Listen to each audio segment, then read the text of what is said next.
Shalom saudara, saya percaya hari ini kita semua dalam keadaan yang baik dan luar biasa. Voice of Pentecost kali ini akan mempelajari bahwa baptisan Roh Kudus itu sangat penting. Jika kita berbicara tentang identitas insan Pentakosta, maka pengajaran yang paling sentral adalah baptisan Roh Kudus. Ini merupakan hal yang menarik dan juga sangat penting untuk disimak. Karena baptisan Roh Kudus bukan saja sangat penting bagi pertumbuhan iman kita, tetapi juga sangat penting untuk menggenapi amanat agung Tuhan Yesus. Dalam pengakuan iman GBI, disebutkan bahwa baptisan Roh Kudus adalah karunia Tuhan untuk semua orang yang telah disucikan hatinya. Tanda awal baptisan Roh Kudus adalah berkata-kata dengan bahasa roh sebagaimana diilhamkan oleh Roh Kudus. Baptisan Roh Kudus yang dimaksud adalah pengalaman dipenuhi oleh Roh Kudus setelah seseorang lahir baru atau menerima keselamatan seperti yang dialami oleh para murid-murid Yesus. Berbahasa roh adalah tanda awal seseorang dibaptis Roh Kudus. Ini adalah pemberian dari Bapa kepada setiap orang yang percaya yang mau dan membuka hatinya. Kenapa penting untuk orang percaya mengalami baptisan Roh Kudus? Karena ada dua manfaat utama yang dapat dirasakan, yaitu yang pertama, kita akan hidup semakin intim dengan Bapa dan menjadi kuat di dalam Dia. Bahasa roh adalah pemberian dari Bapa agar kita bisa lebih intim di dalam persekutuan dengannya. Di dalam Roma 8 ayat 26, Paulus berkata bahwa roh membantu di dalam kelemahan kita berdoa. Ketika kita berdoa dengan akal budi, mungkin ada hal-hal yang tidak terucap atau keluhan-keluhan yang tidak tersampaikan. Nah, berbahasa roh mengeluarkan keluhan-keluhan terdalam kepada Bapa secara langsung. Bukankah ini sebuah persekutuan yang indah? Berbahasa roh juga penting di dalam membangun kekuatan rohani kita. Di dalam 1 Korintus 14 ayat 4 dikatakan, siapa yang berkata-kata dengan bahasa roh, ia membangun dirinya sendiri. Berbahasa roh itu seperti membangun kekuatan rohani dari dalam, membangun iman kita. Kalau iman kita kuat, rohani kita kokoh dari dalam, maka serangan dan tekanan apapun dari luar akan sanggup kita hadapi. Seperti Paulus yang mengalami banyak tekanan dan penderitaan di dalam melayani Tuhan. Dia pernah 5 kali disesah orang Yahudi, 3 kali didera, 1 kali dilempari batu. 3 kali mengalami kapal karam bahkan terkatung-katung di lautan. Bagaimana dia bisa kuat menghadapi itu semua? Saya percaya kehidupan yang intim dengan Roh Kudus memberikan kekuatan dari dalam untuk terus melayani. Manfaat berbahasa roh yang kedua, kita mendapatkan kuasa serta keberanian untuk menginjil dan menyelesaikan amanat agung. Dalam kitab Kisah Para Rasul, ada pola yang berulang-ulang terlihat. Orang yang dipenuhi Roh Kudus diberi keberanian untuk menginjil. Dalam Kisah Para Rasul 4 ayat 8, tertulis, Petrus dalam kepenuhan Roh Kudus bersaksi dengan berani mengenai Yesus. Apa respon orang Saduki? Ayat 13 mencatat, sidang itu melihat keberanian Petrus dan Yohanes. Sesudah insiden di sidang itu, para murid berkumpul untuk berdoa. Dan Kisah Para Rasul 4 ayat 31 mencatat, mereka semua penuh dengan Roh Kudus, lalu mereka memberitakan firman Allah dengan berani. Wow, para murid yang dipenuhi Roh Kudus bukan saja diberi kuasa untuk melakukan tanda dan mujizat, tetapi diberi keberanian untuk memberitakan firman Allah. Keberanian dari Roh Kuduslah yang kita perlukan untuk menyelesaikan amanat agung di era Pentakosta ketiga ini. Roh Kudus punya kuasa yang besar dalam hidup kita. Yesus sendiri memberi peringatan keras kepada mereka yang menghujat Roh Kudus di Matius 12 ayat 32. Kata menghujat di sini memiliki arti sempit dan arti luas. Dalam arti sempit, orang-orang ini digambarkan sebagai mereka yang tidak percaya kepada kuasa Roh Kudus, sehingga di dalam hidupnya kerap merendahkan dengan kata-kata dan perbuatan. Arti luas dari menghujat adalah saat seseorang menolak karya Roh Kudus dalam hidupnya. Dia mungkin melihat tanda dan mujizat dilakukan, pemberitaan Injil diberikan, tetapi hatinya terus-menerus menolak suara Roh Kudus yang lembut. Sampai pada akhir hidupnya, dia menolak keselamatan dan tidak dapat diampuni lagi. Jangan sampai kita mendukakan Roh Kudus, apalagi menghujatnya. Mungkin ada saudara yang bertanya, bagaimana caranya agar saya bisa dibaptis Roh Kudus dan mendapatkan karunia berbahasa roh? Caranya adalah dengan meminta kepada Bapa yang baik. Yesus berkata, jika kamu yang jahat tahu memberi pemberian yang baik kepada anak-anakmu, apalagi Bapamu yang di sorga, Ia akan memberikan Roh Kudus kepada mereka yang meminta kepadanya. Sembari menantikan baptisan Roh Kudus, jangan pasif, tetapi teruslah berdoa, memuji, dan menyembah Tuhan dengan akal budi kita. Bapa pasti akan memberikan karunia Roh Kudus-Nya pada waktunya. Jadi, setelah mempelajari semua ini, pertanyaannya bukan haruskah kita dibaptis Roh Kudus, tetapi maukah kita dibaptis Roh Kudus? Mari terus bangun roh kita, buka hati kita sehingga kita dipenuhi Roh Kudus. Roh Kudus akan menguatkan kita dan memberi kita keberanian untuk menyelesaikan amanat agung di era Pentakosta ketiga. Saudara, untuk penjelasan lebih lengkapnya dari tim teologi kami, jangan lupa buka link yang ada di atas atau scan QR Code yang tersedia. Salam integritas, Tuhan Yesus memberkati.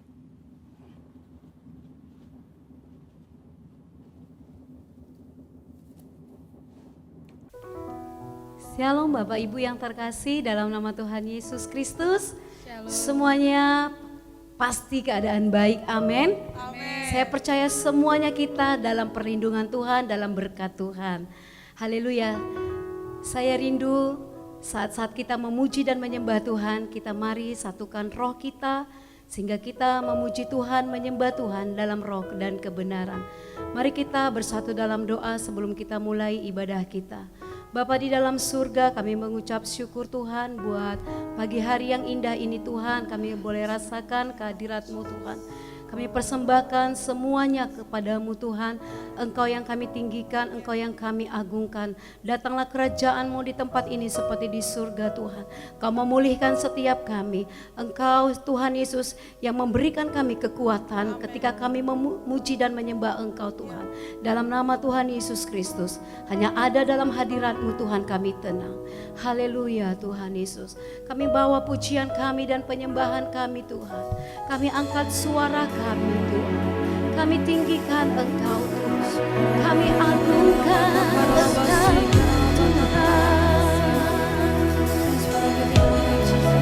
Kami sembah Kami muliakan nama-Mu Tuhan. Kami sembah Kami agungkan nama-Mu. Haleluya.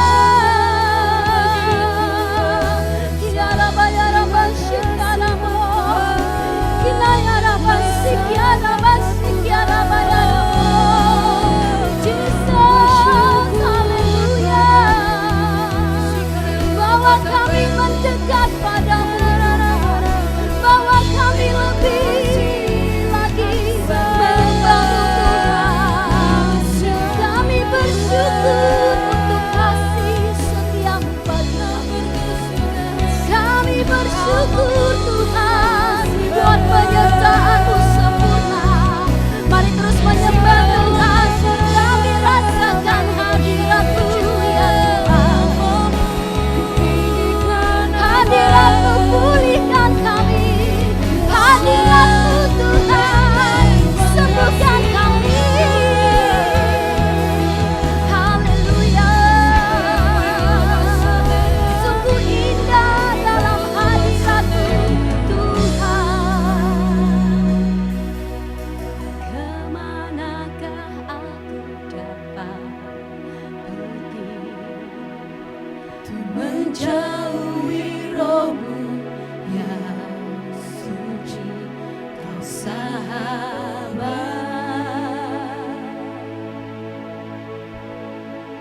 dan Kau dekat.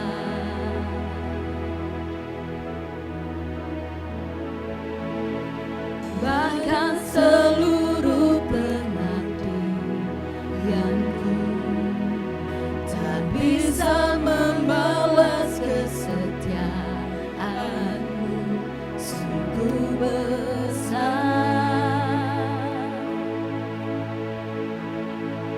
dan berharga.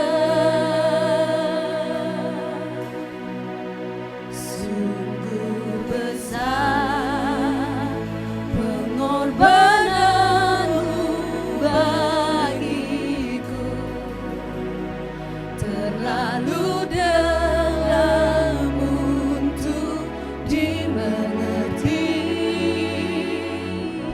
Sungguh besar,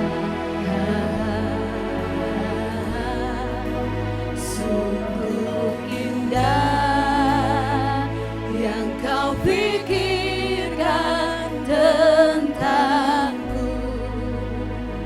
Tak terselami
percaya Tuhan, Engkau adalah Allah yang ajaib dan dahsyat Tuhan.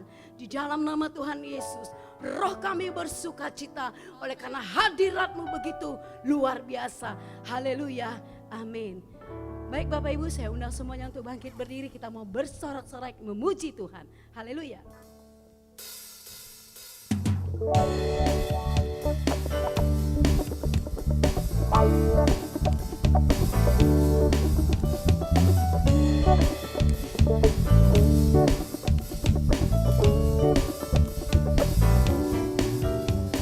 Banyaklah yang Kau lakukan, Allahku, ya Tuhanku, perbuatan yang ajaib dan maksud-Mu bagiku, ya Tuhanku.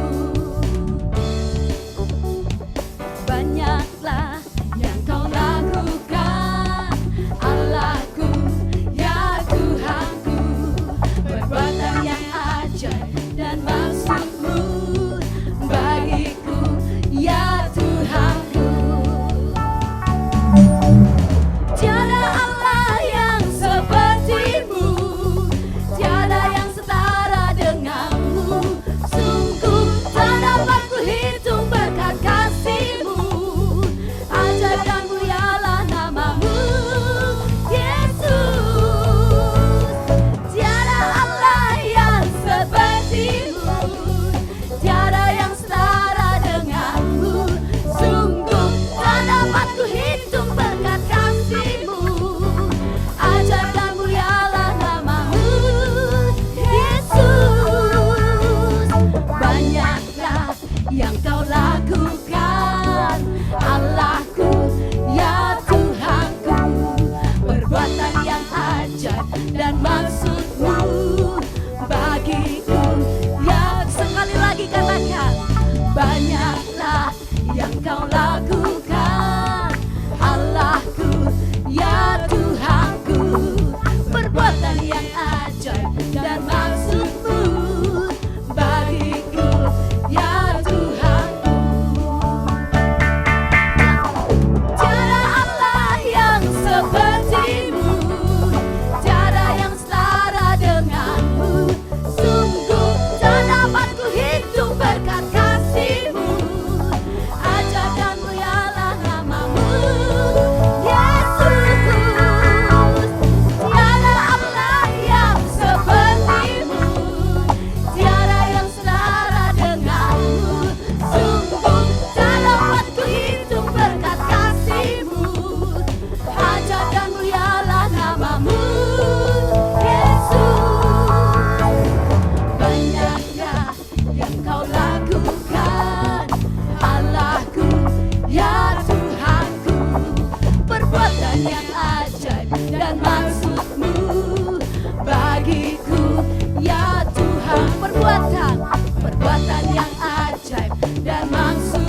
duduk kembali.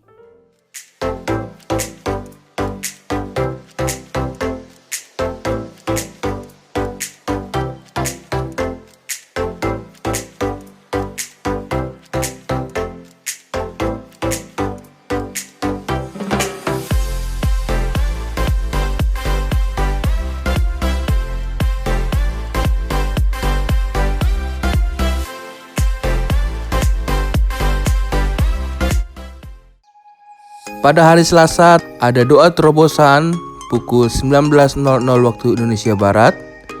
Doa ini akan diselenggarakan melalui Zoom meeting dan disiarkan langsung di YouTube channel GBI My Home Official. Doa ini juga wajib bagi para pengerja, full timer, gembala cabang, gembala kul, pengurus dan anggotanya yang akan dilayani oleh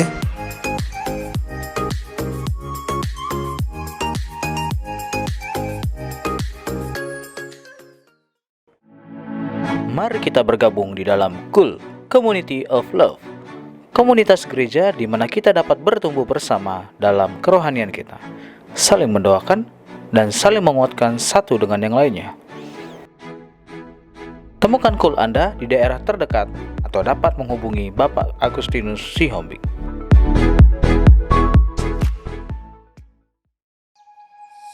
Pada hari Sabtu ada doa puasa pukul 10.00 waktu Indonesia Barat. Doa ini akan diadakan live on YouTube GBI My Home Official yang akan dilayani oleh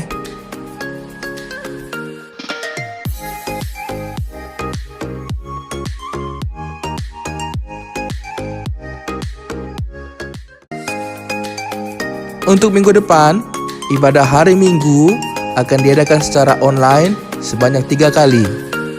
Pada pukul 8 pagi, pada pukul 11 siang, dan pada pukul 17.00 waktu Indonesia Barat.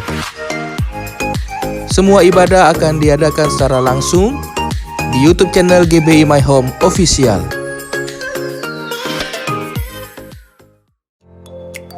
Akan diadakan pemberkatan pernikahan kudus Saudara Nelson Lumban Raja dan Saudari Pesta Rohanita Tobing pada bulan Juli 2021 di GBI My Home Rawasari. Bagi Bapak Ibu, jika keberatan dengan pemberkatan pernikahan ini dapat menghubungi sekretariat. Persembahan online dapat ditransfer ke rekening gereja GBI My Home Rawasari BCA dengan nomor rekening 38014671111 atas nama GBI Rawasari. DCMB Niaga dengan nomor rekening 80094039900 atas nama Gereja Betel Indonesia Jemaat Rawasari.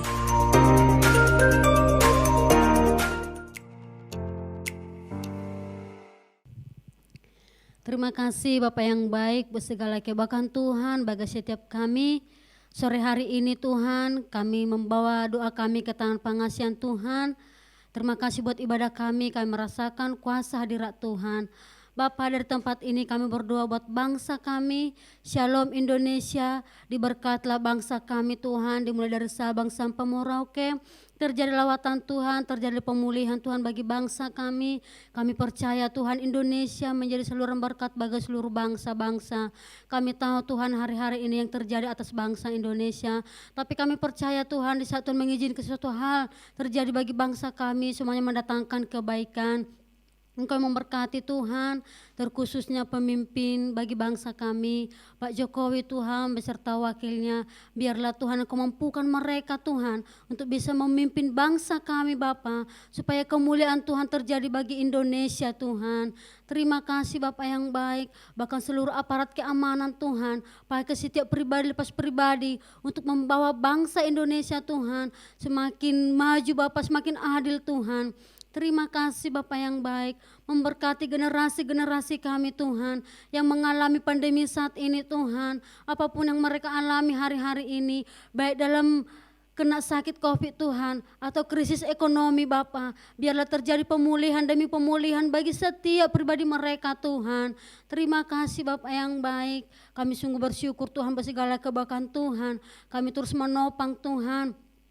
buat gereja-gereja Tuhan yang Tuhan percayakan atas bangsa kami Tuhan. Dominasi apapun yang Tuhan percayakan, biarlah terjadi kegerakan Pentakosta Tuhan, biarlah terjadi penuaian jiwa-jiwa secara besar-besaran atas gerejamu Tuhan. Pakai gerejamu Bapa yang baik, ada kesatuan hati, ada keunitian bagi gereja Tuhan untuk bisa memenangkan jiwa-jiwa Tuhan. Terima kasih Bapa, terima kasih Allah Roh Kudus. Kami terus menopang Tuhan, melepaskan berkat-Mu atas gereja-Mu Bapa. Kami terus berdoa buat pemimpin-pemimpin rohani kami Tuhan. Dimulai dari hamba-Mu Pak Niko Tuhan beserta wakilnya, bahkan hamba-Mu Pak Johan Tuhan, bahkan hamba-Mu Pak Irwan Bapak yang baik, sebagai gembala sidang yang kami kasih di tempat ini, beserta wakilnya Pak Anen Tuhan. Di dalam nama Yesus Kristus Engkau memberkati pemimpin-pemimpin rohani kami ini Tuhan. Engkau yang memilih mereka Bapa, Engkau menjadikan mereka Tuhan menjadi berkat Bapak yang baik, dimanapun mereka melayani, biarlah terjadi keselamatan bagi bangsa-bangsa Tuhan, bahkan jiwa-jiwa Bapa. Kami percaya di saat Tuhan memilih mereka menjadi pemimpin, Tuhan yang terus memakai mereka Tuhan untuk bisa memenangkan jiwa-jiwa. Terpuji termulia nama-Mu Tuhan. Terima kasih buat hadirat kuasa Tuhan, memberkati seluruh jemaat-Mu yang hadir, bahkan yang tidak bisa hadir di tempat ini. Kami percaya Tuhan akan ada keselamatan bagi seluruh umat-Mu, jemaat-Mu Tuhan. Sukacita damai sejahtera bagi setiap pribadi mereka. Terpuji termulia nama-Mu Tuhan Yesus. Sebentar Tuhan kami akan mendengarkan firman Tuhan. Berkati hamba-Mu yang menyampaikan isi hati-Mu Tuhan. Bapa, apapun yang disampaikannya, biarlah semuanya berasal dari pribadi-Mu Tuhan. Engkau memberkati setiap perkataan mereka Tuhan. Engkau mendahulukan setiap perkataannya Tuhan. Bahkan setiap telinga yang mendengarkan Engkau Tuhan juga memberkati. Terima kasih Tuhan. Kami siap mendengarkan firman-Mu. Di dalam nama Yesus Kristus kami berdoa dan mengucap syukur. Haleluya. Amin. Kita akan mendengarkan kebenaran firman Tuhan. Mari kita bersatu dalam doa. Tuhan, Engkau yang berkuasa atas hidup kami. Engkau yang menciptakan kami menjadi serupa dan segambar dengan-Mu. Engkau jadikan kami menjadi biji mata-Mu Tuhan. Ajar kami untuk selalu menghormati-Mu. Ajar kami untuk selalu melakukan kebenaran firman-Mu. Karena kami tahu firman-Mu adalah pelita bagi kaki kami dan terang bagi jalan kami. Jadikan kami Tuhan alat di tangan-Mu. Kami mau lewat hidup kami, Engkau diberkati Tuhan.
Nah saudara yang dikasihi Tuhan, dalam Kisah Rasul pasal pertama ayat yang ke-22 dan ayat 11. Saya akan membaca 2 sampai 11, tapi saya akan membaca ayat yang 9, 10, dan 11.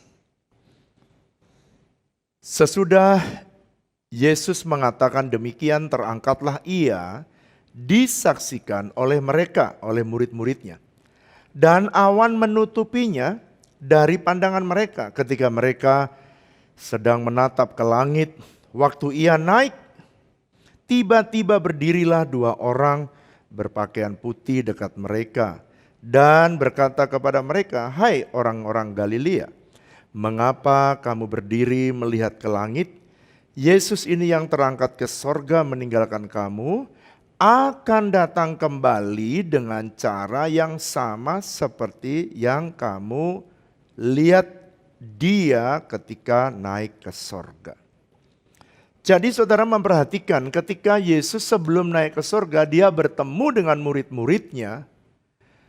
Dan Yesus berkata bahwa waktu Yesus terangkat ke sorga disaksikan oleh para muridnya, dan dia berkata bahwa dia akan datang dengan cara yang sama. Apa artinya?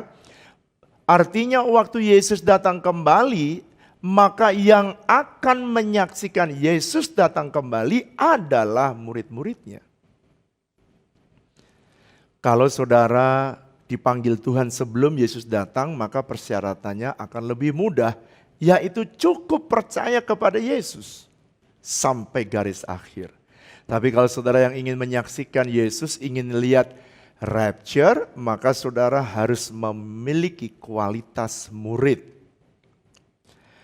Saudara, dari mana sih Pak asalnya kata Kristen? Saudara, dalam Kisah Rasul pasal 11 ayat 26, murid-murid yang mengikuti Yesus atau murid-murid yang melakukan firman yang diajarkan oleh Yesus, maka orang-orang Antiokhia mengenali mereka adalah murid Yesus. Dan waktu mereka mengenali murid Yesus dan mereka melihat bagaimana orang Kristen yang ada di Antiokhia ini, mereka melakukan apa yang diajarkan Yesus, maka orang-orang Antiokhia menyebut murid-murid Yesus disebut Kristen sebab mereka menghidupi cara Yesus. Jadi kata Kristen atau Christ in adalah orang yang melakukan prinsip-prinsip firman yang diajarkan oleh Tuhan Yesus. Jadi sekarang sangat berbeda. Kalau sekarang orang yang KTP-nya Kristen, ya sudah KTP-nya Kristen, udah disebut Kristen. Padahal Kristen dulu yang dulu sebutan Kristen itu Christ in. Mereka melihat Yesus yang ada di dalam diri orang-orang itu.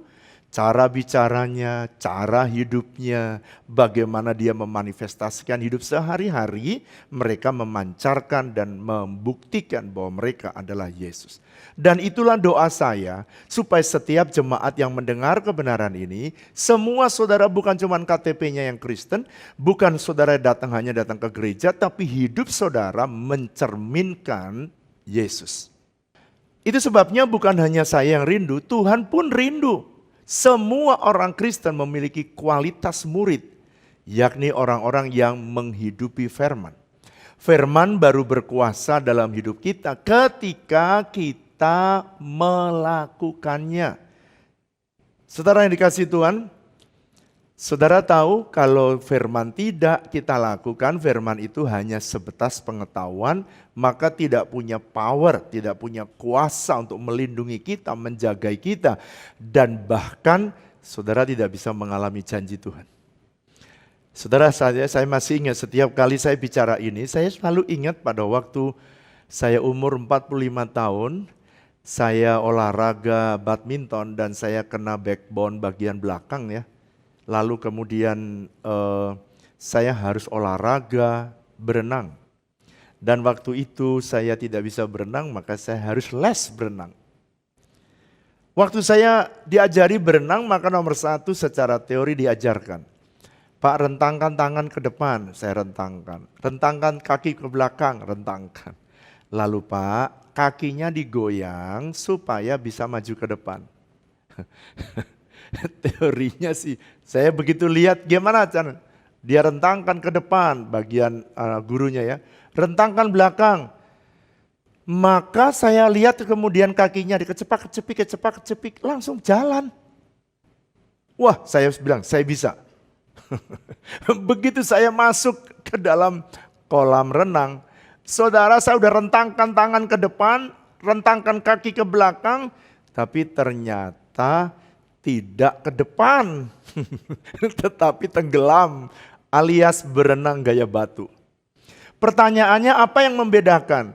Karena saya hanya tahu, tapi saya belum melakukannya. Firman Tuhan, janji-janji Tuhan harusnya terbukti dalam hidup saudara dan saya. Tapi dia baru bisa berbicara, berkuasa, dan sanggup menolong saudara bila saudara lakukan. Walaupun kadangkala saudara gagal, tetapi kalau saudara kerjakan terus menerus, one day saudara akan menikmati hasilnya.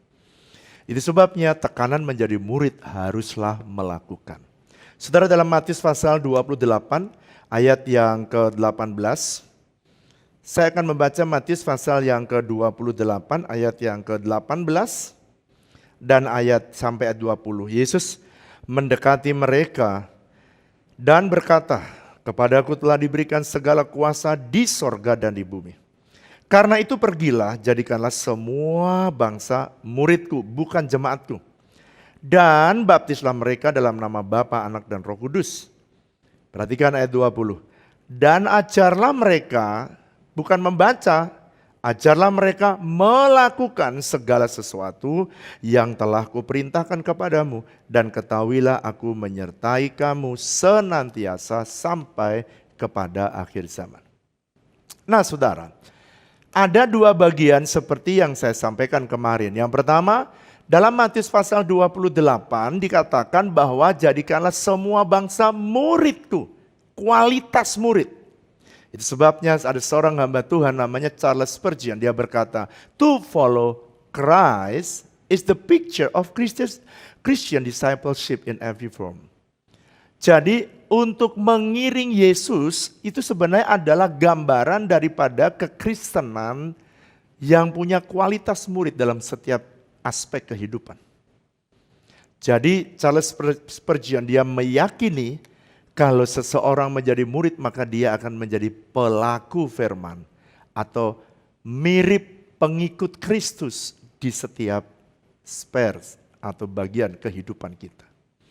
Seorang hamba Tuhan lagi namanya Rowan Williams, dia berkata, "Discipleship is about how we live." Pemuridan itu tentang bagaimana kita hidup. Discipleship is not just a decision we make, not just the thing we believe, but a state of being. Jadi pemuridan itu bukan cuma sebuah keputusan saya ingin dimuridkan, saya pengen jadi murid. Dan juga bukan tentang saya percaya bahwa Yesus, bukan. Tetapi kondisi keadaan saudara saat ini yang mau hidup melakukan prinsip firman yang diajarkan oleh Tuhan Yesus. Nah, menurut Matius pasal 28 ayat 18 sampai dengan 20, ada dua bagian penting. Yang pertama, pergi. Lalu jadikanlah semua bangsa muridku. Perhatikan. Yang percaya baptislah mereka dalam nama Bapa, Anak, dan Roh Kudus. Ini bagian yang pertama yang kemarin saya bagikan kepada saudara.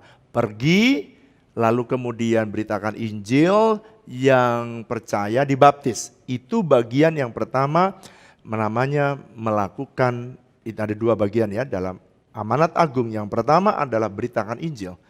Yang kedua, kalau orang itu sudah percaya kepada Yesus, maka saudara tidak boleh membiarkan mereka harus dirawat. Ini bagian yang kedua yang saya ingin sampaikan kepada saudara. Saudara harus merawat dan memimpin mereka sehingga mereka menjadi murid.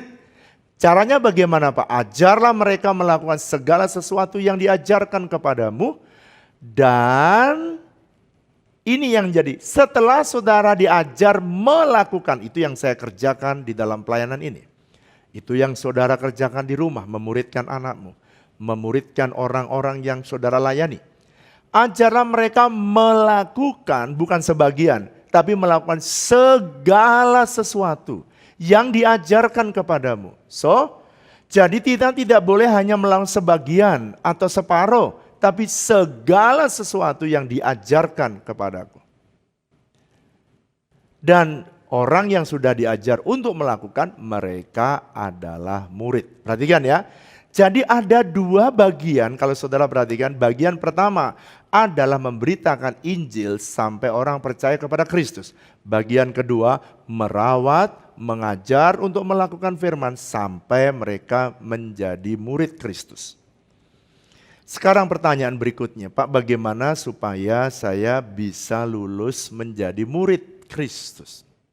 Banyak orang yang pengen menjadi murid, banyak orang yang terpanggil, sedikit yang terpilih. Itu sebabnya lewat kebenaran ini saya berdoa semua saudara adalah orang yang terpanggil, tapi juga orang yang terpilih karena saudara mau menjadi murid. Bagaimana Pak caranya supaya saya bisa lulus menjadi murid? Ada 3 hal yang harus saudara lakukan dan saya kerjakan kalau saudara dan saya pengen jadi murid. Pertama, saudara harus mau belajar dan rela diajar. Saya ulangi ya. Saudara harus mau belajar dan rela diajar. Sebab orang yang tidak mau belajar, sekalipun diberitahukan hal yang baik, tetap tidak melakukan yang baik. Kalau orang yang rela belajar, maka itu sudah menjadi modal buat saudara. Modal utama seorang murid. Karena Anda rela belajar. Sehingga kalau saudara rela belajar, belajar itu menjadi ringan dan bahkan tidak menjadi beban. Kalau orang rela menderita, waktu menderita dia rela. Tapi orang yang tidak rela menderita, dia menjadi beban yang berat waktu penderitaan datang. Nah saudara, di dalam proses belajar kita perlu mendapatkan beberapa hal. Yang bagian yang kenapa saya harus belajar Pak? Itu sebabnya murid dikenal dengan continuous learner. Orang yang terus-menerus mau belajar. Ada 2 bagian yang penting kalau saudara belajar. Yang pertama, saudara pasti akan menemukan bagian-bagian yang baru. Saudara pada waktu menemukan bagian yang baru yang sebelumnya saudara belum tahu, yang sebelumnya bahkan bisa menjadi masalah dalam hidup saudara, setelah saudara belajar maka saudara dibuka dan saudara seketika bisa mengubahnya dan saudara bisa mendapatkan hal yang lebih baik dari sebelumnya. Saya berikan contoh. Pada waktu saya belajar, contoh nih ya, ketika saya belajar, tiba-tiba Tuhan mengungkapkan ini. Saya membaca ayat Kejadian 1 ayat 26-28.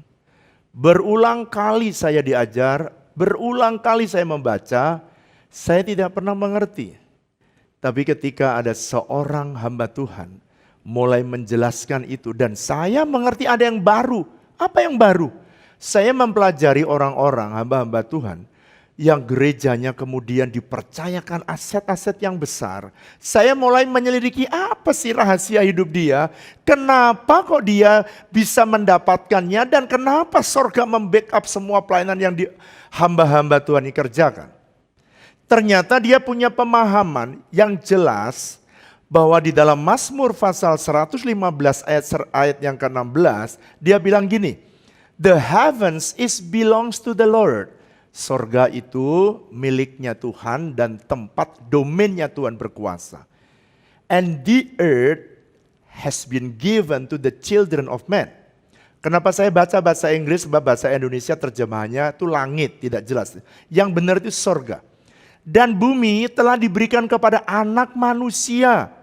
Jadi bumi ini diberikan kepada manusia, miliknya Bapa, diberikan kepada manusia untuk dikelola, dikuasai, dinikmati, dikelola lebih baik, bukan dirusak. Waktu saya mendengar itu, sepertinya ada understanding baru masuk ke saya. Saudara tahu apa yang datang kepada saya yang baru? Oh, kalau gitu, bumi itu bukan otoritasnya Tuhan. Bumi itu otoritasnya ada di saya dan saudara. Dan bumi itu miliknya Bapak kita. Jadi sejak itu saya mulai mengerti, oh kalau gitu tanah, bumi dan segala isinya milik Bapak. Dan Bapak tidak mau mengelola itu sendiri. Dia mempercayakan kepada saudara dan saya. Pada waktu saya ngerti ini langsung saya mulai minta tanah 1 hektar, minta tanah 12 hektar. Kan cuma minta. Dan akhirnya minta tanah 100 hektar. Dan saudara, tanah-tanah itu semua sekarang jadi kenyataan. Kenapa? Karena satu pemahaman baru yang ketika kita belajar dan kemudian saudara lakukan, saudara, firman itu berkuasa dalam hidup saudara. Itu sebabnya ada orang yang bertanya kepada saya, apa rahasia? Ini tak buka sekarang rahasianya. Firman itu tiba-tiba membombardir cara berpikir saya. Dan firman itu mengubah cara berpikir saya. Dan saya memandang semua yang ada di bumi, otoritasnya pada manusia, pada saudara dan pada saya. Jadi Tuhan tidak akan pernah bekerja sejak Kejadian 1 ayat 26-28. Kecuali melalui manusia. So that's why semua mega project selalu datang dari Tuhan dan harus dikerjakan oleh manusia. Dengan Allah, understanding ini dengan Allah, kita akan lakukan pekerjaan yang besar. Kalau tidak dengan Allah, tidak mungkin. Itu bagian yang pertama yang saudara bisa belajar. Di dalam proses belajar, saudara ada bisa bagian yang kedua. Anda tiba-tiba bisa mengetahui bagian yang salah. Waktu saudara mengetahui bagian yang salah, maka bagian itu harus saudara perbaiki. Waktu saudara perbaiki, maka saudara bahagia.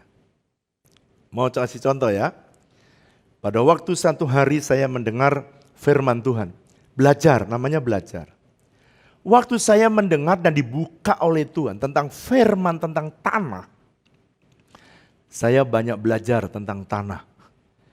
Tanah itu mencatat, merekod dalam kejadian pasal yang ke-4 atau ke-6 ya, tentang Habil itu. Bahwa tanah mencatat semua perbuatan yang dilakukan Kain, sekalipun tidak ada orang melihatnya, tanah, darah Habil berbicara kepada Tuhan melalui tanah. Dari situ saya dapat understanding, lalu kemudian semua perbuatan manusia yang di atas tanah akan direkod dan Tuhan akan mengetahuinya. Sejak itu tiba-tiba saya mulai berpikir apa saja yang saya sering langgar. Saya langsung nomor 1 langsung di otak saya. Waduh Tuhan, saya ampuni, saya salah. Setiap kali saudara orang Indonesia ya, kira-kira understanding ini datang kira-kira 16 tahun yang lalu. Waktu itu saya beritahu kepada jemaat saya ditegur Tuhan ya. Karena orang Indonesia kadang-kadang ya lampu kuning direm atau digas. Kalau di Singapura itu dia direm, cit gitu saudara. Saya pernah jam 12 malam teman saya ngendarain itu selesai pelayanan. Lalu kemudian saya di samping dia, cit. Saya tanya, kenapa kok kamu rem begitu? Iya Pak, sudah kuning. Kalau di sini kuning harus direm karena sebentar lagi merah. Kalau di Indonesia kuning bukan direm, ada apa? Digas. Jawabannya, mumpung masih kuning. Betul nggak? 16 tahun yang lalu saya labrak seperti itu. Tapi setelah saya tahu kebenaran, saya tidak mau sebab nanti tanah mencatat perbuatan saya. Apalagi mobil Alphard yang dikasih oleh jemaat, dikasih nomor sama jemaat. Bukan nomor saya, nomornya B311WTC. Wah itu pasti gembala. Sebelum punya mobil yang nomornya itu, saya udah 16 tahun yang lalu, saya udah setia kepada Tuhan. Dan setiap kali lampu kuning, maka semua orang yang nyopir maupun saya, selalu saya rem. Karena saya pengen benar di hadapan Tuhan. Bukan supaya sok suci, tapi supaya kita berubah. Sebab ketika kita berubah, jika kita mau berubah, di saat itulah saudara bertumbuh. Makanya Yesus juga membuka dirinya untuk saudara dan saya belajar dari dia. Dari mana ayatnya Pak? Ini Matius pasal 11 ayat 28 dan 30. Belajarlah kepadaku karena aku lemah lembut dan rendah hati. Saya banyak belajar dari Tuhan Yesus. Saya waktu muda, saya ini orang yang sombong sekali. Diajak pelayanan saya enggak mau. Sombong sekali. Saya masih ingat tingkat 1.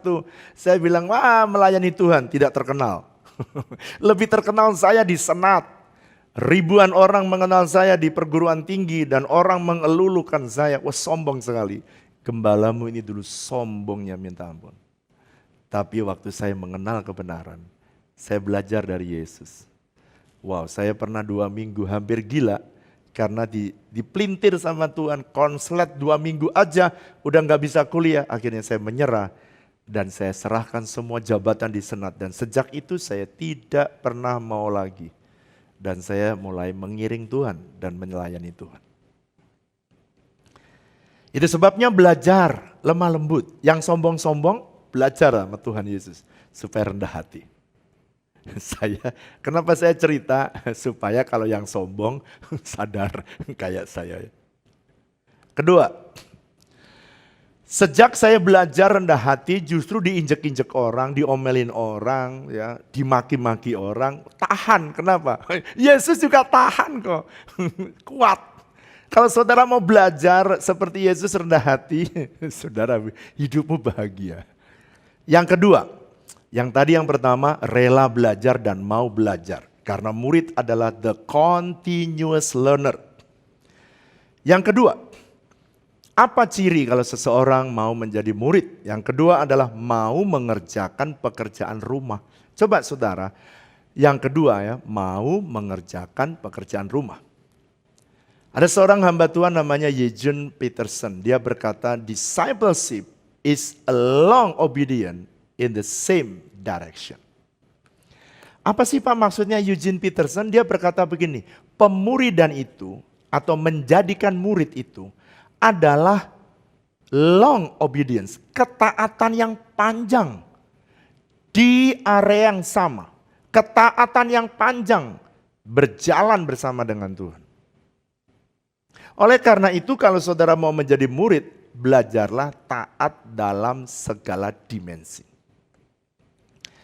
Saudara, saya kembali pada poin yang kedua. Poin yang kedua, saudara dan saya, kalau mau jadi murid, saudara harus mau mengerjakan pekerjaan rumah. Kok kayak murid betulan? Oh iya, saudara murid jasmani ini sebenarnya adalah analogi daripada murid rohani. Jadi kalau mau pinter, nih ya anak-anakku yang masih sekolah di SMP, SMA, mahasiswa, ini caranya kalau mau dapat ranking ya. Kalau habis belajar di sekolah, saudara catat. Dan saya ini murid yang tidak akan pulang sebelum saya ngerti apa yang diajarkan gurunya. Makanya kadang-kadang guru ngajar saya agak stres. Kalau dia tidak persiapan sungguh-sungguh, akan saya kejar terus. Kenapa? Karena kalau sebelum saya ngerti, saya nggak pulang. Dan itu sebabnya saya pulang, dengarkan ya. Saya udah ngerti semua, banyak murid yang pulang nggak ngerti pelajarannya tadi. Saya nggak mau. Lalu kemudian saya mengerjakan pekerjaan rumah. So easy, mudah karena saya sudah dengar dan sudah tahu. Pekerjaan rumah adalah mengerjakan untuk latihan supaya apa yang diajarkan tadi sudah melekat dan sudah ngerti dan faham. Pak, kenapa sih ada pekerjaan rumah? Kalau di dalam rohani, Apa sih pekerjaan rumah yang harus saudara dan saya lakukan? Membereskan semua hal-hal yang komitmen pertama gagal dan sekarang saudara masih mau lagi melakukan yang benar. Step by step. Saya tahu, saya sadar bahwa mengerjakan ini, mengerjakan benar itu tidak bisa komitmen sekali dan berhasil. Saya tahu, saya ngerti. Itu sebabnya saudara, menjadi murid itu adalah komitmen yang panjang tadi tuh. Ya, ketaatan yang panjang. Nggak bisa taat cuma sekali baru langsung disebut murid. Nah saudara dan saya harus membereskan, saya beri contoh. Saudara udah janji, udah dapat iluminasi bahwa saya harus membaca firman Tuhan setiap hari. Coba saya tanya, sudah berulang-ulang saya ngomong, berulang-ulang saya khotbah, terus saudara juga sudah, saya akan janji, saya pulang setiap kali saya khotbah pasti ada jemaat yang saya akan lakukan. Pertanyaan saya, jawab ya di chat ya, jawab ya. Siapa yang waktu itu janji di gereja, baca firman Tuhan setiap hari, tapi ternyata gagal dan ternyata bolong. Coba jawab ya, kalau itu saudara, saya gitu jawab, saya gitu. Saya gitu ya. Artinya apa? Artinya ada pekerjaan rumah yang harus saudara selesaikan. Jadi waktu saudara mendengar, saudara ngerti, ada yang salah harus Anda perhatikan. Waktu saudara siap melakukannya, masih gagal. Jadi gimana? Bereskan pekerjaan rumah itu. Makanya saudara, orang yang menjadi murid itu dia selalu mau bertumbuh. Dia mau meningkat. Apa yang dulu salah, yang dia tidak sanggup, dia sekarang sanggup lakukan. Makanya orang yang udah janji kepada Tuhan dan tidak dilakukannya, dia tidak pernah bertumbuh. Bagaimana dia bisa bertumbuh menjadi murid kalau janjinya tadi walaupun gagal dikerjakan lagi setiap hari. Ada orang yang sudah janji, saya akan bangun mezbah. Setiap kali saya khotbah tentang mezbah, saudara meneteskan air mata. Iya, seharusnya saya sebagai seorang suami harus mimpin mezbah. Tapi berapa banyak orang yang udah berjanji saya akan bangun mezbah dan sampai sekarang tidak lakukan setiap hari. Dan saudara tidak lakukan itu memulai hari bersama dengan Tuhan. Kalau itu saudara jawab ya, siapa ya yang jujur ya? Siapa yang masih bolong-bolong? Janji mau lakukan mezbah tapi nggak mezbah. Janji coba. Coba ya, nggak angkat tangan. Angkat tangan kan saya nggak bisa lihat. Saudara chat, saya Pak. Waktu saudara mengaku, sebenarnya saudara sedang jujur dengan dirimu dan jujur di hadapan Tuhan. Waktu saudara jujur di hadapan Tuhan, saudara lega, bahagia hatimu. Dan start, kerjakanlah PR-mu.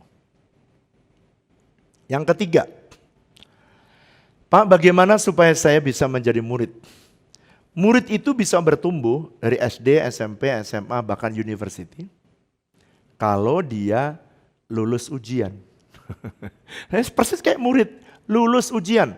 Seorang murid harus lulus ujian, baru dia bisa naik kelas dan dia bisa memiliki kualitas yang baik sebagai seorang murid.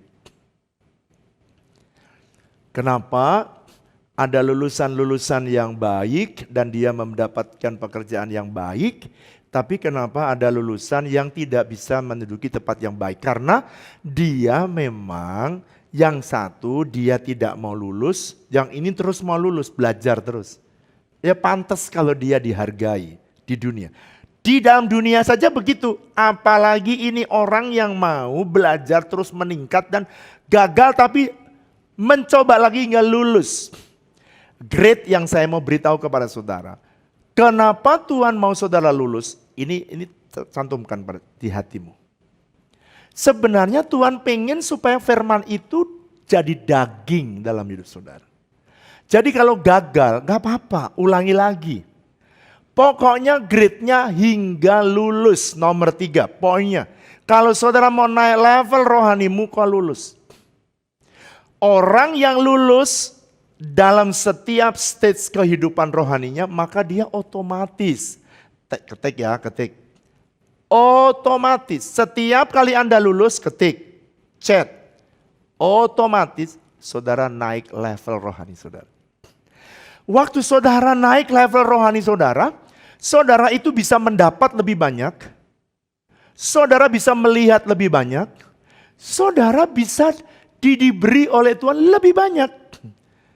Saya beri contoh, orang yang pangkatnya jenderal, dia dapat lebih banyak daripada kopral, betul nggak? Dia bisa mendapatkan posisi lebih baik. Sama di dalam kehidupan rohani, kalau saudara naik rohanimu, Tuhan tidak pernah mungkin menyia-nyiakan orang yang sudah mendisiplin dirinya dan dia menguduskan dirinya dan dia mau belajar dan mengiring Tuhan. Tuhan gak punah, Tuhan gak mau sia-siakan orang yang sudah lulus hidupnya. Saya mau beritahu, kadang-kadang Tuhan izinkan saudara sebab Tuhan pengen menjadikan saudara perabot yang mulia. Di dalam kitab Timotius, Rasul Paulus mengajarkan ada 2 perabot di rumah Tuhan. Perabot dari tanah, perabot dari emas. Perabot yang tanah yang tidak mulia, ya untuk tugas-tugas yang tidak mulia. Tapi kalau Anda pengen dipercayakan Tuhan perkara-perkara yang mulia, Anda harus menjaga hidup saudara menjadi perabot yang mulia. Untuk menjadi perabot yang mulia kayak emas, saudara emas harus melalui proses dapur perapian. Wow. Jadi kalau saudara lulus ujian berarti saudara naik level rohanimu. Level rohanimu naik, saudara akan mendapatkan anugerah, berkat yang lebih baik. Dan Anda bisa melihat, kalau orang di tempat yang lebih tinggi Anda bisa melihat yang orang lain tidak bisa lihat. Saudara, kalau ujian murid di sekolah atau di university itu diberitahukan pelajarannya apa? Kapan waktunya? Bahkan kalau dosen yang baik dikasih tahu halaman sekian sampai halaman sekian, itu dosen yang baik. Tapi ada dosen yang killer, pokoknya ujian pelajaran ini kemarin yang saya udah ajarkan, terserah kamu. Nah, ada. Tapi kalau ujian kehidupan tidak diberitahukan oleh guru kapan ujian, wah. Bahannya tidak dikasih tahu, di mana tempatnya tidak dikasih tahu. Kalau orang sadar sedang diuji Tuhan, semua orang lulus. Makanya karena kapan tidak diberitahu, ujiannya tidak dikasih tahu, bahannya tidak dikasih tahu, tempatnya tidak dikasih tahu, case-nya tidak dikasih tahu, maka banyak yang tidak lulus. Dan saya melihat banyak sekali orang yang tidak lulus ujian. Pak, bagaimana kalau saya nggak lulus ujian? Kenapa sih? Kalau saudara ikutin dari poin 1, poin 2, saudara pada waktu saudara ujian, kalau firman itu sudah melekat di dalam hidup saudara, firman itu akan menolong saudara dan saudara mudah melewati ujian. Sama seperti orang yang ujian, selama dia belajar dan dia melakukan kerjaan rumahnya, maka dia waktu ujian ini kemarin yang saya sudah kerjakan ini, lancar, nilainya 9, 10. Kenapa? Udah dikerjakan, udah ada homeworknya, udah ada pekerjaan rumah yang dikerjakan.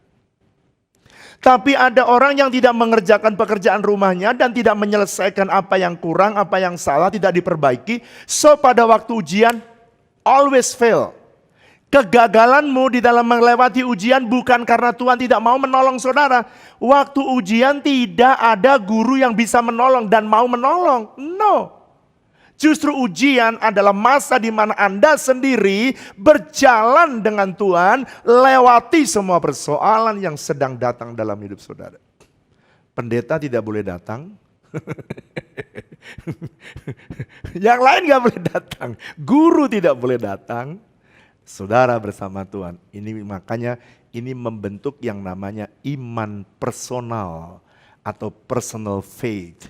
Iman personal akan membawa saudara makin kuat di dalam Tuhan. Pak, bagaimana kalau ujian gagal? Kalau ujian gagal kita harus mengulang kembali atau Inilah fungsi firman Tuhan dalam hidup kita. Firman Tuhan dalam hidup kita dalam 2 Timotius pasal 3 yang pertama mengajar pertama ya. Menyatakan kesalahan. Kalau mengajar, menyatakan kesalahan. Setelah salah dikasih tahu berbalik, maka Tuhan mendidik kamu kembali dalam kebenaran. Dan kemudian kalau saudara sudah mendidik kembali, maka saudara diarahkan untuk berjalan dalam destiny kembali. Itu sebabnya itu fungsi daripada firman Tuhan. Oleh karena itu, saudara, pesan saya jangan pernah jatuh di bidang yang sama.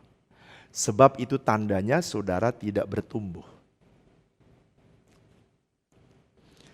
Nah, murid-murid harus menghidupi firman yang dipelajari selama ini. Semua jemaat, semua saudara. Dan kalau saudara hidupi setiap firman, apabila prinsip firman Tuhan yang dipelajari dihidupi, kapan saja ujian datang, saudara bisa mudah lulus. Dan saudara otomatis, katakan bersama saya, otomatis saudara naik level rohaninya. Biasanya kalau naik level rohaninya, anugerahnya naik, urapannya naik, berkatnya pun naik. Anda bisa melihat yang orang lain gak bisa lihat, cobaan, percayalah. Percayalah. Jadi kadang-kadang saya melihat sesuatu yang orang lain gak lihat. Kalau saudara naik rohanimu, saudara akan melihat yang orang lain gak lihat. Kalau orang naik terus di level lantai 1, lantai 2, lantai 3, makin tinggi dia naik, dia bisa melihat lebih jauh, lebih luas daripada orang yang di level yang pertama. Nah saudara, saya ingin menyampaikan dengan cepat, Pak, bagaimana kalau saya tidak lulus? Ada ya. Kembali. Oke? Nah, di dalam Ibrani pasal 12 ayat 5 sampai 10 supaya cepat saudara baca seluruhnya, saya ingin membuat resume saja. Dalam Ibrani pasal 12 ayat 5 sampai 10 ada 4 cara Tuhan menguji kita. Ada 4 cara. Ya, cara yang pertama, cara yang paling ringan atau cara yang paling enak, yaitu Tuhan akan mendidik kita.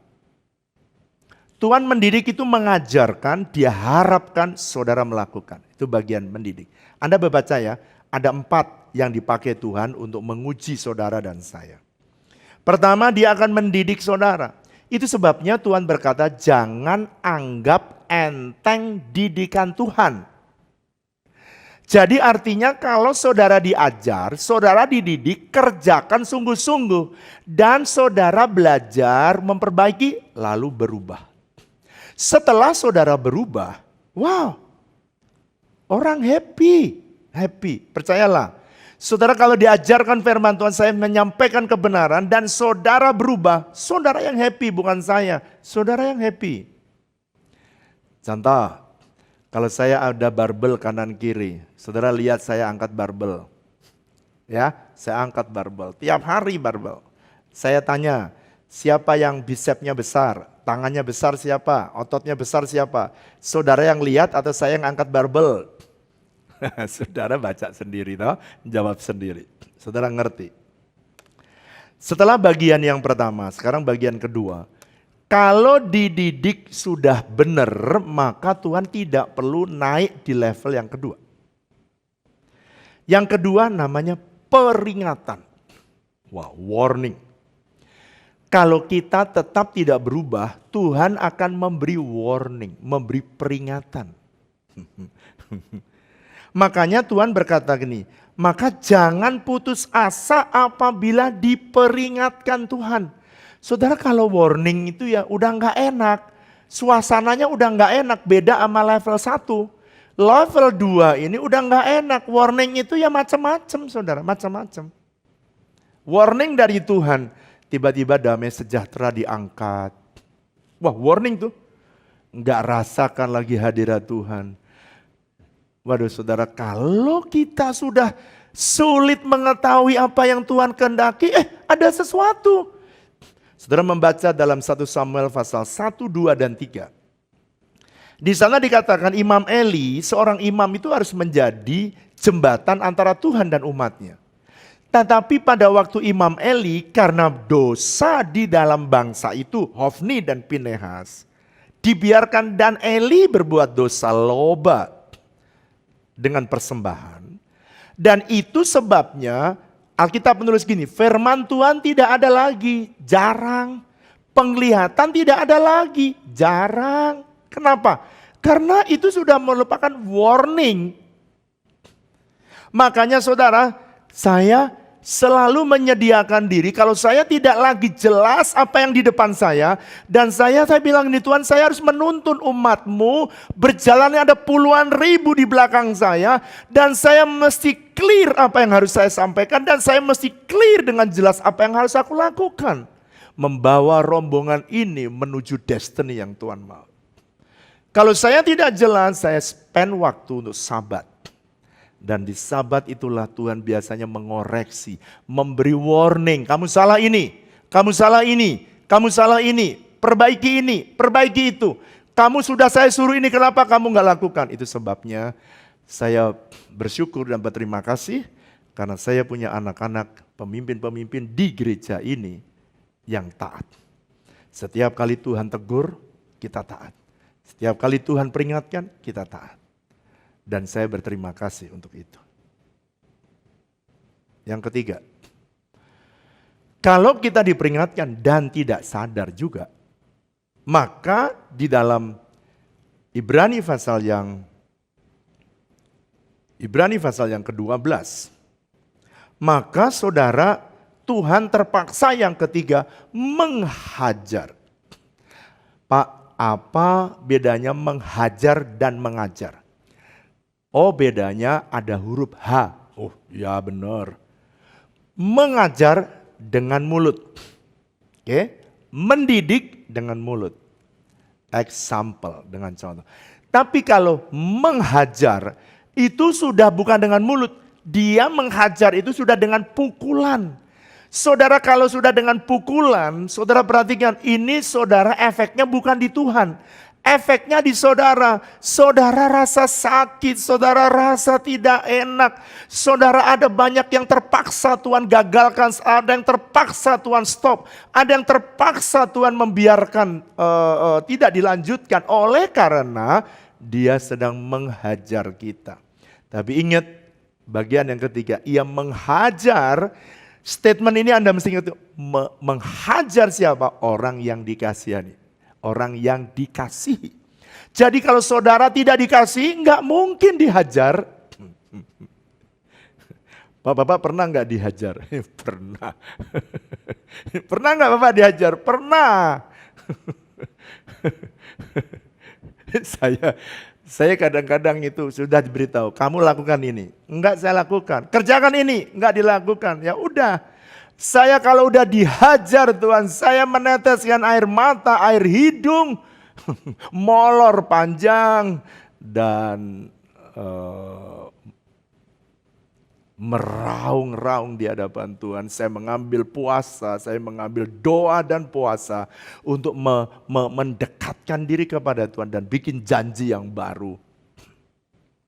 Saudara, berulang kali Tuhan, waktu saya mau keluar, disuruh keluar, saya nggak mau. Waktu mau disuruh keluar kerja, mau melayani Tuhan nggak gampang, saya nggak mau. Saya tahu Tuhan nyuruh, nggak mau. Diperingatkan, nggak mau juga. Ya dihajar, baru akhirnya siap gitu saudara. Namanya kita dihajar orang yang dikasihi. Tahun 2003 saya sudah terima pesan dari Tuhan, kamu harus membuat wadah ini. WTC ini, cuman saya nggak mau. Kenapa? Saya takut. Saya ngeri. Oke, kamu nggak mau? Oke, kata Tuhan. Jadi kadang-kadang Tuhan menggunakan siapa saudara? Orang di sekitar kita. Untuk apa? Dipakai Tuhan. Kalau Israel sedang tidak taat, maka Tuhan pakai orang Midian datang untuk menghajar. Menghajar. Dan orang Israel ketakut teriak, Tuhan. Dan setelah orang Israel bertobat, ganti orang Israel, dipakai Tuhan menghajar orang Midian. Dibangkitkanlah Gideon. See? Jadi Tuhan sebenarnya waktu menghajar, coba saudara, saya waktu menghajar anak saya, Itu saya enak, saya juga nggak enak. Itu saya lihat pantatnya sudah dijereng begitu ya, udah jengking gitu. Waduh, saya mau ngantem nih rotan ini, saya mau antemin itu. Saya mikir nih, saya mesti pas pantatnya. Sebab kalau nggak pas pantatnya kena tulang, aku yang operasiin lagi, aku harus bayar lagi. So Tuhan juga sama menghajar saudara mesti pas. Biang, sampai saudara, begitu saudara. Dan Tuhan itu ahlinya. Saya selama 1 tahun saya harus mengalami depresi. Saya harus mengalami penderitaan. Dan akhirnya in the end, toh tetap akhirnya angkat tangan dan berkata, "Yes Lord, I will do what you want me to do. And I will go what you want me to go." Kenapa saya harus ambil keputusan itu? Kenapa saudara? Karena sakit.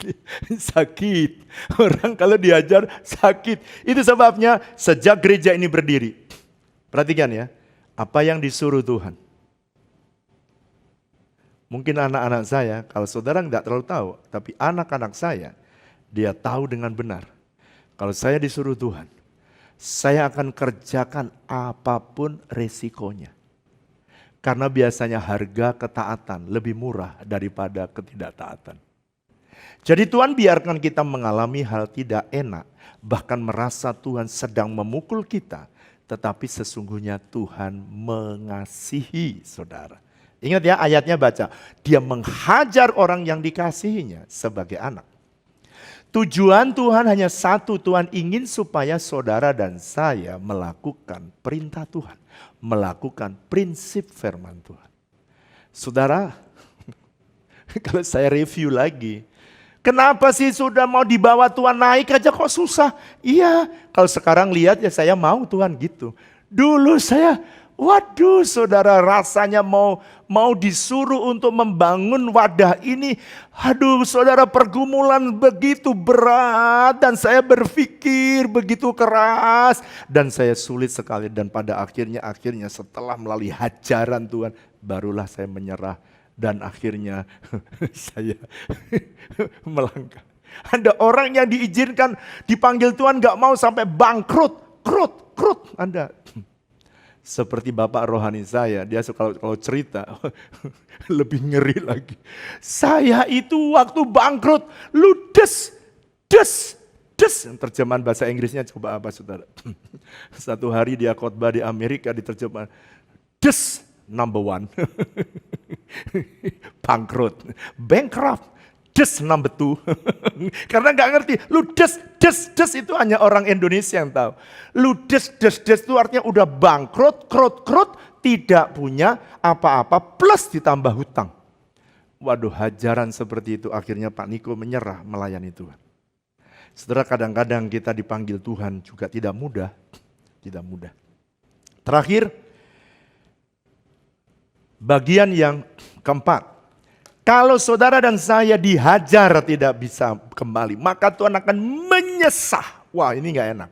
Menyesah itu kategori yang paling berat. Tapi Anda perhatikan, dia menyesah orang yang diakuinya sebagai anak. Anak tetangga gak akan disesah. Saya kadang-kadang kalau mikir, kenapa sih Tuhan kok kejar saya sampai sebegitu rupa? Kadang-kadang saya bertanya, kenapa sih enggak orang lain? Ini alasan saya waktu saya dipanggil. Saya sepertinya bukan hanya dihajar, saya disesah sampai kakak saya lihat dia pulang kembali karena lihat saya seperti orang yang sudah hilang ingatan. Saya mulai bicara kepada koi saya di rumah. Saya ngomong sama koi, coba bayangkan kakak saya nih, adik saya nih, wah udah gak waras nih. Kakak saya lihat saya hidup seperti itu, dia nggak tahan, dia pulang kembali ke Pati oleh karena dia lihat adiknya sedang mengalami proses dari itu. Waktu saya mengalami stres yang berat, saya disesah. Saya ada dua pilihan, nurut apa enggak. Makin tidak, makin. Itu sebabnya saya kalau sudah disesah itu bekas pukulan, tandes. Dan masih terasa. Serius. Tetapi saudara, saya baru tahu. Karena saya sering Saya bilang begini, Tuhan, kalau memang Tuhan memanggil saya untuk menjadi hamba Tuhan, kenapa enggak sekolah teologi ya? Tuh lulusan sekolah teologi banyak Tuhan. Alasan itu alibi. Itu lulusan teologi banyak, kenapa enggak kau panggil dia aja yang udah ready, udah siap. Udah jelas aku gak ready, gak siap. Kenapa sih Tuhan kejar-kejar aku? Alasan saja. Itu sebabnya kadang-kadang Tuhan ingin kita melakukan sesuatu yang Tuhan suruh kerjakan. Jangan pernah bandel. Sebab Tuhan ingin Anda lulus dan Anda jadi murid dan Anda akan dipakai Tuhan. Tahap ini tahap yang sangat menyakitkan. Dan saya percaya ketika saudara mau mengikuti Tuhan, Tuhan pun tidak senang menyesah kita. Sebab Dia adalah Bapa yang baik. Dia ingin melihat anaknya bahagia.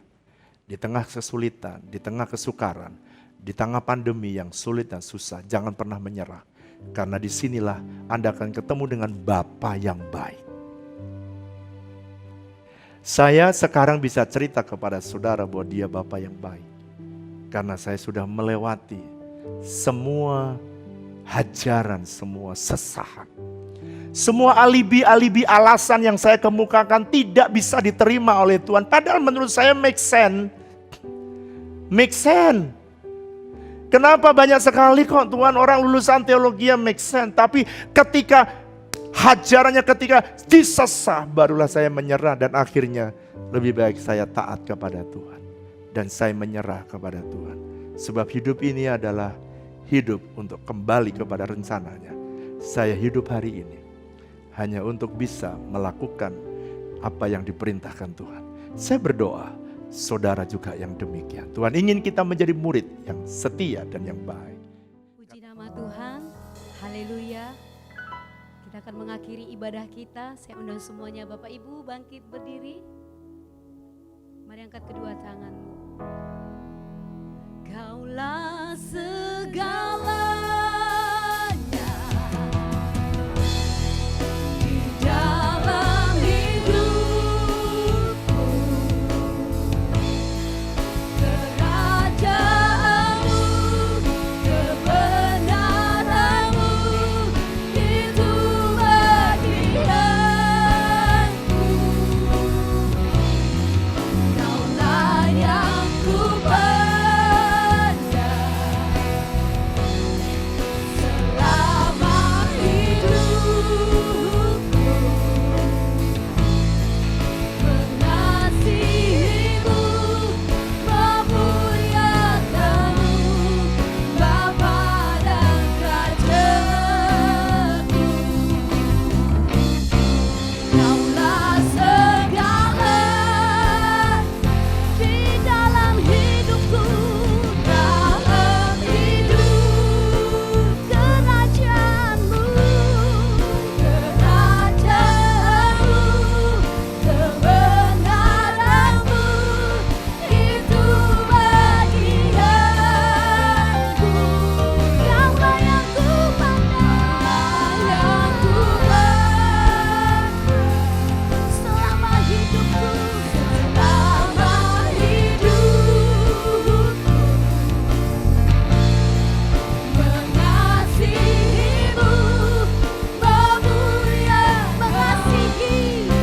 mengasihimu, memuliakanmu, mengasihimu, memuliakanmu, Bapa dan Rajaku. Bapak Ibu dikasih Tuhan, mari angkat kedua tangan kita. Kita akan menerima berkat Tuhan sesuai dengan amanat agung dari Tuhan Yesus Kristus. Karena itu pergilah, jadikanlah keluarga besarmu, orang-orang yang kau kasih, sahabat-sahabatmu dan rekan-rekan kerjamu menjadi murid Tuhan Yesus. Bapak Ibu sekalian, terimalah berkat yang datangnya dari Allah Bapa yang Maha Kuasa. Kuasa kebangkitan dari Tuhan Yesus Kristus, pertolongan penghiburan dari Roh Kudus, mulai dari hari ini sampai selama-lamanya. Kita yang percaya sama-sama katakan amin.